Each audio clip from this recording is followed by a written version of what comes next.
হ্যাঁ, কোথায় তুই? এই তো আমি বাসা থেকে বের হলাম। এখন আসতেছিস না? কখন দিয়ে বসে রয়েছি? ঠিক আছে, তুই 2 মিনিট বস, আমি 5 মিনিটের ভিতর আসছি। হ্যাঁ, তাড়াতাড়ি আস।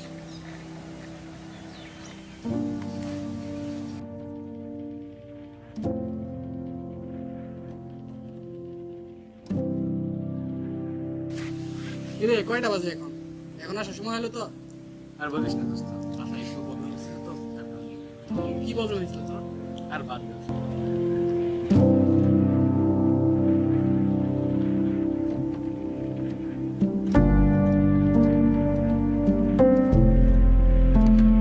আচ্ছা ঠিক আছে, চল। চল দোস্ত, বেড়াতে যাই।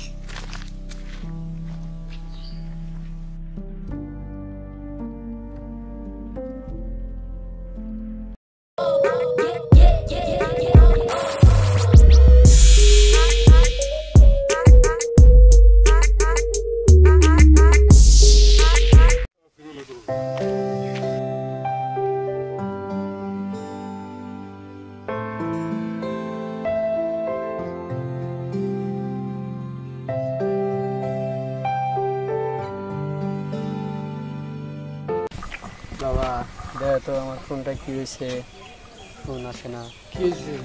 দেখ চাচা, আপনি অন্য কাউকে দেখান, আমরা এখন ব্যস্ত আছি। দাঁড়া, একটু দেখতে দেখছিস। কি হয়েছে চাচা?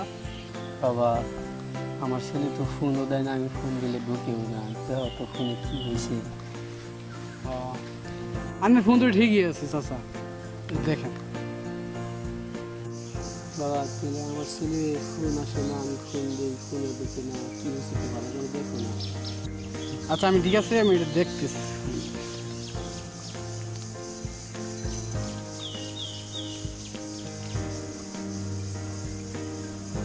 আচ্ছা আপনার এই যে ফোন তো ঠিকই আছে, এই যে ফোন আসে।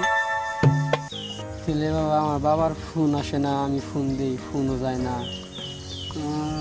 এখন মনে হয় কোনো আপনার ছেলের মনে হয় একটু কোনো প্রবলেম আছে।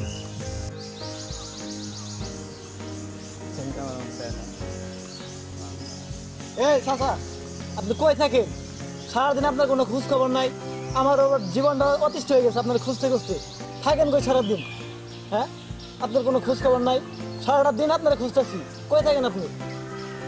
ওনার কি হয়েছে? আচ্ছা ভাইয়া, উনি হচ্ছে আমাদের এলাকায়, ঠিক আছে? ওনার ছেলে একটা চাকরি পাওয়ার পরে ঢাকা চলে গেছে, না কোথায় চলে গেছে আমরা বলতে পারি না। তারপর থেকে তার বাবার সাথে কোনো খোঁজ খবর নেই, তার সাথে কোনো যোগাযোগ নেই।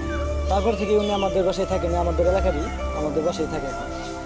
থেকে উনি যাকে দেখে তাকে জিজ্ঞেস করে, আচ্ছা বাবা আমার ছেলের সাথে একটু যোগাযোগ করে দাও, কিংবা আমাকে ফোন ধরে দাও, আমার ছেলের সাথে আমি কথা বলবো।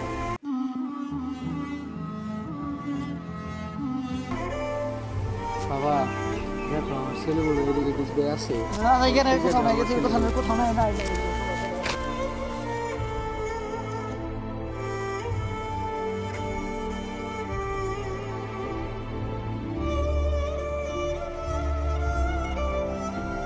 কি দুঃখজনক কাহিনী রে বন্ধু, দেখে আমি আবার। হ্যাঁ, তুই ঠিকই বলছিস। আর কেমন ছেলে যে বাবার খোঁজ খবর রাখেন? চল।